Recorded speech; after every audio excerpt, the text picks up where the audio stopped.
समीर भुजबळ आपल्या सोबत आपण त्यांच्याशी बोलणार आहोत। वाद पेटलेला दिसतोय आणि ओबीसी समाज सगळा एकत्र होतोय का आता छगन भुजबळ यांच्यासाठी? काल देखील बैठक झाली, आज तुम्ही देवेंद्र फडणवीसांची कालच्या बैठकीला मी नव्हतो, परंतु मला काल काहीतरी बैठक झाली म्हणून काय ओबीसीचे बरेच ते आलेले साहेबांना भेटायला 10 दिवसांचा वेट अँड वॉचचा सल्ला दिला आहे। या 10 दिवसांमध्ये महत्त्वाच्या घडामोडी घडतील अशी अपेक्षा आहे। समाजाला न्याय मिळेल, न्यू इयरचं गिफ्ट मिळेल। आमची जी आहे ती साधक बाधक सर्व सविस्तर चर्चा झाली, म्हणजे राजकीय चर्चा, सामाजिक चर्चा, सर्व विषयात चर्चा झालेली आहे।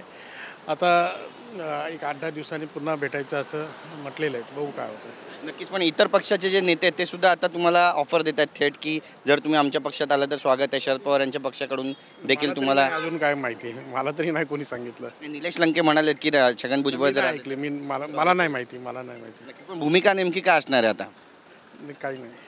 नक्कीच आपण पाहतो या ठिकाणी आपली भूमिका मांडलेली आहे आणि इतर सगळ्या विषयांवरती चर्चा झाली असे सुद्धा म्हणतात समीर भुजबळ। ते सुद्धा देवेंद्र फडणवीस यांच्यासोबत गेले होते, सागर बंगल्यावरती भेट झालेली आहे मुख्यमंत्री देवेंद्र फडणवीसांची। आणि 10 दिवसानंतर छगन भुजबळांबाबत काही महत्त्वाचा निर्णय महायुती सरकार घेणार आहे का पाहणं महत्त्वाचं ठरेल। कॅमेरा पर्सन संतोष कदमसह गिरीश गायकवाड, TV9 मराठी, मुंबई।